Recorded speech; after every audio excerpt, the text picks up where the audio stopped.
আসসালামু আলাইকুম। আমি ডাক্তার মোহাম্মদ আবুল খায়ের, কার্ডিওলজিস্ট।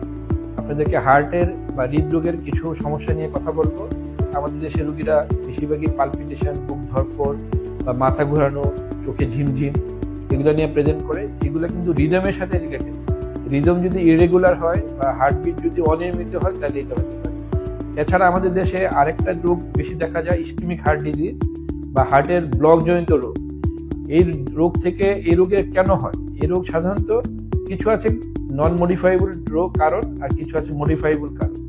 নন মডিফাইবল কারণের ভিতরে যেমন ডায়াবেটিস যদি থাকে কারো হতে পারে, উচ্চ রক্তচাপ, হাই কোলেস্টেরল, ফ্যামিলি হিস্ট্রি, এগুলো নন মডিফাইবল। এগুলো আপনি ইচ্ছা করলেও এগুলো চেঞ্জ করতে পারবেন, বাট আপনি এগুলোকে কন্ট্রোল করতে পারবেন। আর কিছু ডিজিজ আছে মডিফাইবল, যেমন আমি স্মোকিং, ওবেসিটি, এই ধরনের কাজগুলো আপনি ইচ্ছা করলে ওজন নিয়ন্ত্রণ করতে পারবেন, আপনি ইচ্ছা করলে ধূমপান ত্যাগ করতে পারবেন। যদি কারো বয়স 40 বা ততোর্ধ্ব হয়, আমরা বলি ইয়ারলি আপনি একবার কার্ডিয়াক চেক আপ করবেন। এটা ইম্পর্টেন্সটা অন্যান্য রোগের চেয়ে বেশি কেন? কারণ এই রোগে মৃত্যুর ঝুঁকি হঠাৎ করেই হয়। সেই জন্য আপনি যদি স্ক্রিনিং টেস্ট করেন, সেই ক্ষেত্রে আপনার রোগের সম্ভাবনা বা রোগ হয়ে গেছে কিনা জানা যাবে। আমরা কি ধরনের স্ক্রিনিং টেস্ট করব? আমরা একটা ইসিজি করব, একটা ইকো করব, একটা লিপিড প্রোফাইল করব, preferably fasting lipid profile, blood sugar করব এবং ক্রিয়েটিনিন লেভেলগুলো দেখব।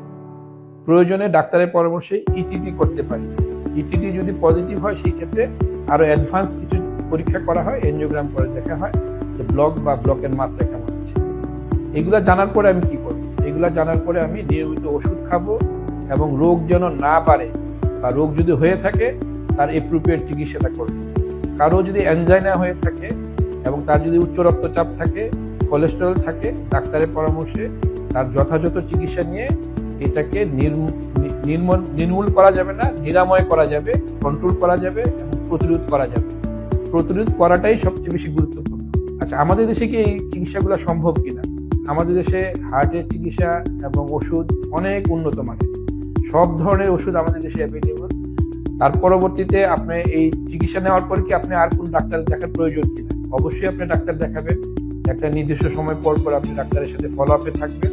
আপনার রোগের মাত্রার অনুপাতে ওষুধের তারতম্য হবে, ওষুধের মাত্রা কমবে এবং বাড়বে। আপনার যদি ওষুধ খেয়ে কোনো সমস্যা বা পার্শ্ব প্রতিক্রিয়া দেখা দেয়, আপনি অবশ্যই ডাক্তারের সাথে কথা বলে সেটা ঠিক করে চিকিৎসা নেবেন।